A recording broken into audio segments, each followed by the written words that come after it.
ಪ್ರಶಸ್ತಿ ವಿಜೇತರಾದಂತಹ ಶ್ರೀ ಕಂಸಾಳೆ ಮಾದೇಶ್ವರ ಸರ್ ಅವರು ಈ ಒಂದು ಕಾರ್ಯಕ್ರಮದ ಸನ್ಮಾನಿತರಾದಂತಹ ಶ್ರೀ ಪ್ರಕಾಶ್ ಕುಮಾರ್ ಅವರು ಅಧ್ಯಕ್ಷರು ಕೃಷಿಕ ಸಮಾಜ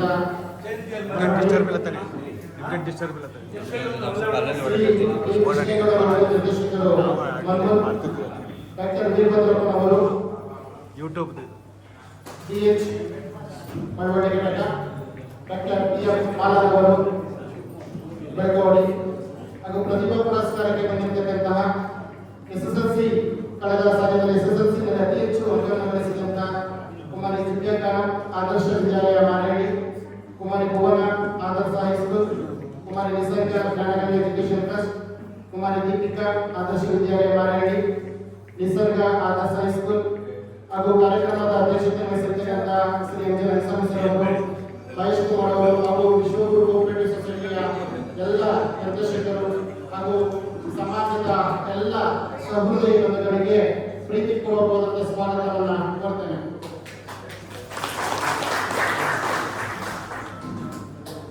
ಭಾರತ ದೇಶದ ಇತಿಹಾಸ ತೆಗೆದಾಗ ಅಲ್ಲಿ ಪುಣ್ಯ ಪುರುಷರ ಬಗ್ಗೆ ಒಂದು ಪಟ್ಟಿ ಸಿಗ್ತಾ ಹೋಗುತ್ತೆ. ಸಮಾಜಕ್ಕೆ, ಈ ಮಣ್ಣಿಗೆ, ಈ ದೇಶಕ್ಕೆ ಹೋರಾಡಿದ 10 ಹಲವಾರು ನಾಯಕರು ಕಣ್ಮುಂದೆ ಬರ್ತಾರೆ. ಅಂತವರ ಪೈಕಿ ಅಗ್ರಪಂಕ್ತಿಯಲ್ಲಿ ನಿಲ್ಲುವವರು ಬಸವಣ್ಣನವರು. ಅದಕ್ಕೆ ಕಾರಣ ಅವರು ತುಳಿದ ದಾರಿ ಹಾಗೂ ಮನುಕುಲಕ್ಕೆ ಕೊಟ್ಟ ಅವರ ಕೊಡುಗೆ. ಸಾವಿರಾರು ವರ್ಷ ಕಳೆದರೂ ಬಸವಣ್ಣನವರು ಪ್ರಸ್ತುತ, ಇನ್ನೂ ಕೂಡ ಪ್ರಸ್ತುತ. ಜಗತ್ತಿನ ಶ್ರೇಷ್ಠ ದಾರ್ಶನಿಕ, ಶ್ರೇಷ್ಠ ಸಮಾಜ ಸುಧಾರಕ, ಮಹಾಮಾನವತಾವಾದಿ ಜಗಜ್ಯೋತಿ ಬಸವಣ್ಣ. ದಯವೇ ಧರ್ಮದ ಮೂಲವಯ್ಯ, ದಯೇ ಇಲ್ಲದ ಧರ್ಮ ಯಾವುದಯ್ಯ. ತಮ್ಮ ಸರಳ ವಚನಗಳ ಮೂಲಕ ಸಮಾಜದಲ್ಲಿ ಸುಧಾರಣೆಗಳಿಗೆ ತಂದವರು ನಮ್ಮ ಬಸವಣ್ಣನವರು. ಕಾಯಕವೇ ಕೈಲಾಸ ಎಂದು ಕಲಿಸಿಕೊಂಡ ವಿಶ್ವಗುರು ಬಸವಣ್ಣನವರ ತತ್ವ, ಆದರ್ಶಗಳು, ಚಿಂತನೆಗಳು ಹಾಗೂ ಇಂದಿಗೂ ನಮ್ಮ ಎಲ್ಲರಿಗೂ ಪಾಠ ಹಾಗೂ ಬದುಕಿಗೆ ದಾರಿ. ಈ ಮಹಾನ್ ಕವಿ, ಸಮಾಜ ಸುಧಾರಕ, ತತ್ವಜ್ಞಾನಿಯ ಈ ಜನ್ಮ ದಿನದಂದು ವಿಶ್ವಗುರು ಕೋಆಪರೇಟಿವ್ ಸೊಸೈಟಿ ಮಳವಳ್ಳಿ ಅವರ ಘಟಕದ ವತಿಯಿಂದ ಜಗಜ್ಯೋತಿ ಭಕ್ತಿ ಭಂಡಾರಿ ಬಸವಣ್ಣನವರ ಜನ್ಮದಿನ ಆಚರಿಸಿರುವುದು ಒಂದು ರೀತಿ ಸಂತೋಷದ ವಿಚಾರ. ಈ ಒಂದು ಕಾರ್ಯಕ್ರಮಕ್ಕೆ ಪ್ರಾರ್ಥನೆಯ ಮೂಲಕ ಚಾಲನೆಯನ್ನು ನೀಡಲಿದ್ದಾರೆ ಶ್ರೀ MS ಶಿವಮೂರ್ತಿರವರು.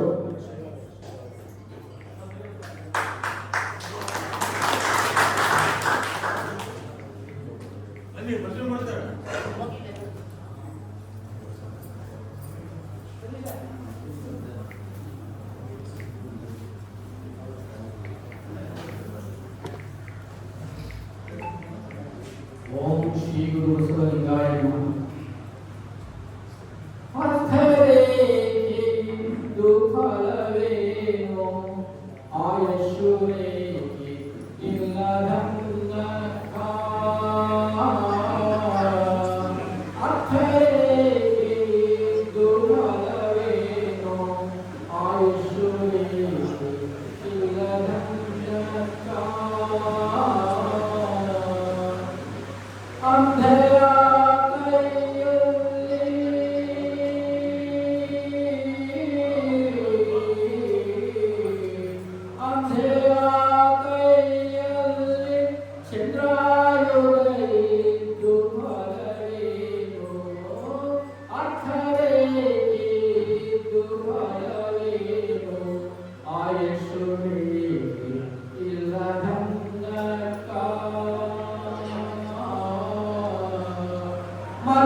ಇದೆ